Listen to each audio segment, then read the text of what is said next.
जी बिस्मिल्लाहिर्रहमानिर्रहीम, अस्सलाम वालेकुम वरहमतुल्लाहि वबरकातुहू। कैसे हैं? खैरियत से हैं? उम्मीद है खैर आफियत से होंगे और मज़े से लाइफ गुजार रहे होंगे।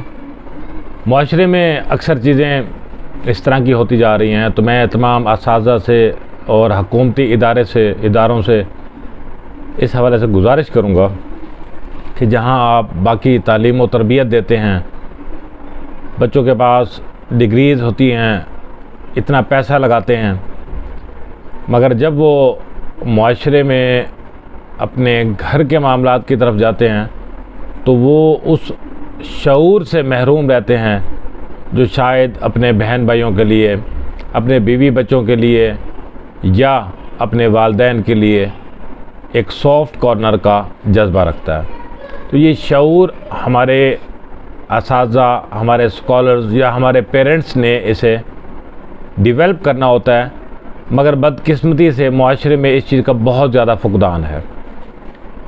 अभी कुछ दिन पहले मेरी एक डॉक्टर साहब से मुलाकात हुई जो बहुत ज़्यादा अपनी प्रैक्टिस पे माने जाते हैं।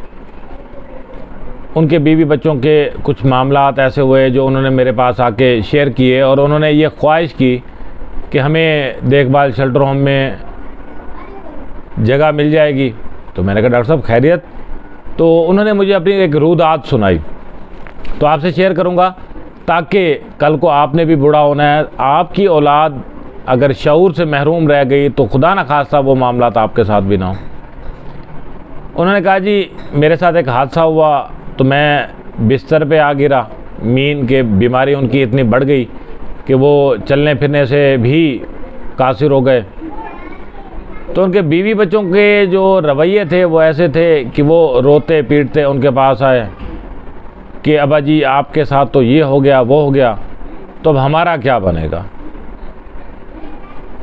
तो हमारा तो आगे पीछे कोई भी नहीं है, आपके बगैर हमारा कुछ भी नहीं है, दिस एंड दैट। तो अब बच्चे उनके पढ़े लिखे हैं, मतलब एमफिल भी, पीएचडी भी अगर कहें तो मैं वो मेंशन नहीं करना चाहता कि किसके बच्चे, कौन से बच्चे, किसके डॉक्टर वगैरह वगैरह, मगर जो इसमें सबक है ना उसको आप गौर कीजिएगा।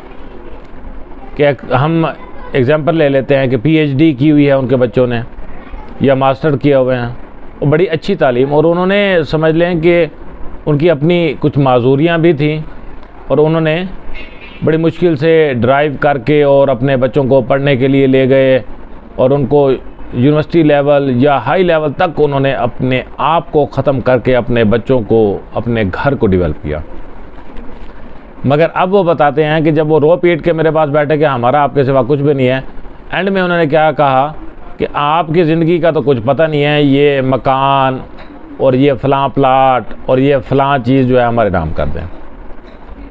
अब ठीक है, शरई तौर पे होना चाहिए, ठीक है कि इंसान को अपने डॉक्यूमेंटेशन कंप्लीट रखनी चाहिए ताकि बाद में मसाइल ना हो, मगर दुख इस बात का हुआ कि जो उन्होंने कहा जी आपका जो अकाउंट आप यूज़ करते हैं उसमें जितने भी पैसे हैं वो भी आप हमें ट्रांसफ़र करें। और वो अल्लाह का बंदा इतना सीधा साधा, उसने कहा ले जी ये कोई बात है? आप मेरे बीवी बच्चे हो, ये कोई बात है? आप यकीन जाने कि वल्लाह उनके अल्फाज थे कि जैसे ही मैंने ये ट्रांसफ़र किए तो ना ही अगले टाइम से मुझे उन्होंने कोई पानी का पूछा, ना खाने का पूछा, ना मेरी मेडिसिन का।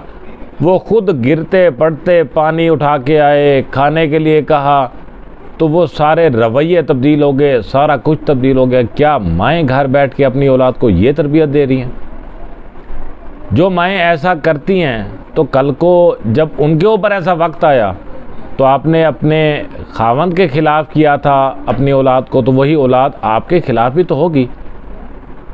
औलाद के लिए बूढ़ा इंसान काबिले फ़िक्र होता है, मर्द या औरत नहीं।